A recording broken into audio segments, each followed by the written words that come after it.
How do you stay consistent in parenting during the times you feel like you're being tested? Most parenting experts would agree that consistency is one of the most important gifts we can give our children. It provides them with a sense of safety, trust, and stability in an unpredictable world.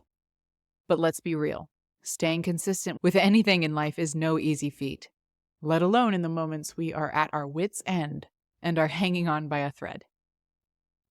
Consistency in parenting involves holding to your word even when you're tired, getting and staying on the same page with your spouse regarding discipline, and digging deep for patience even when you have none left in order to respond to your children with grace. Consistency requires us to mean what we say and follow through on it. In the coaching world, we call that practicing integrity. Your intentions equal your words equal your actions.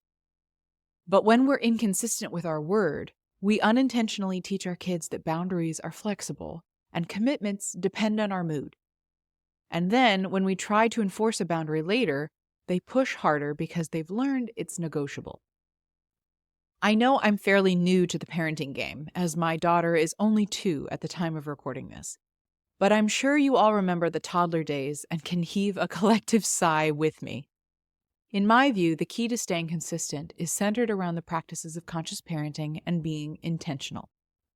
Even though no one can live perfectly in alignment with their intentions in life, I have found the clearer I am about setting intentions in my life, the more practice I get with staying true to them, or knowing when I've gone off course. But with regards to setting intentions, one simple way to practice is before you set a boundary or make a promise, pause and ask yourself, am I committed and able to follow through on this?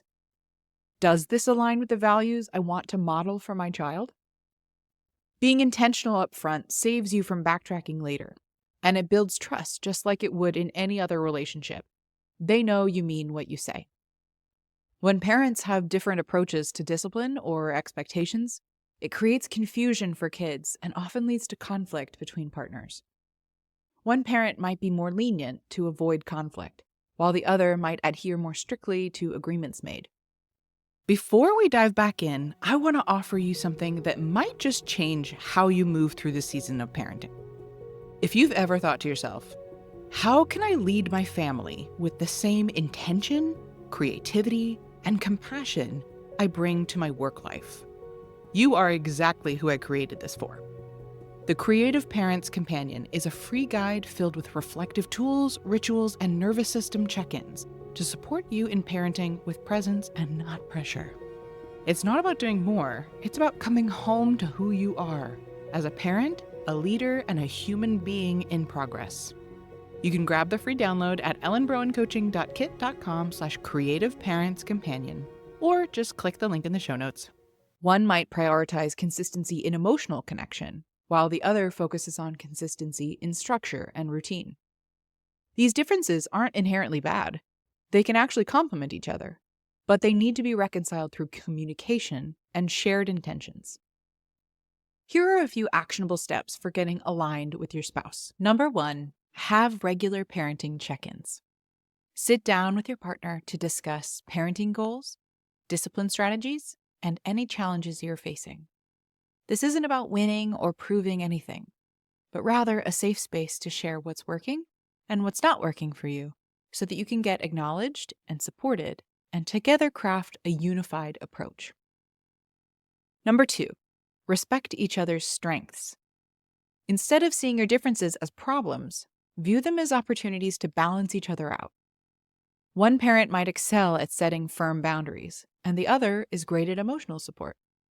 Number 3, present a unified front. Even if you don't always agree or go about it the same way, it's important to show unity in front of your kids. Save disagreements for private conversations so your child doesn't learn to exploit any gaps in your approach. Even with the best intentions and a unified parenting strategy, I will say you cannot create consistency without becoming skillful at emotional regulation. And to express our feelings at the child, to raise our voices, to give in, to deliver consequences that we may later regret. But to practice consistency starts within. Find your breath, your center, and respond intentionally. What practices would I recommend for shoring up your emotional and mental capacity? First, take care of yourself. Consistency is impossible without self-care. If you're running on empty, you're operating with next to no tools to face the inevitable challenges of parenting. Rest, nourishment, and stillness aren't luxuries, they're necessities. I'd also practice emotional awareness. Pay attention to your triggers. If certain behaviors or situations send your pulse racing or tension radiating throughout your body, take the time to reflect on why. Parenting consciously means we accept that this parenting journey is a direct reflection of our own self-awareness and growth. Our bodies and emotions tell us what we need to know. And lastly, I'd give yourself permission to pause. It's okay to take a moment before responding. Saying, "I need a second to think about this," models emotional regulation for your kids and gives you time to choose a consistent response.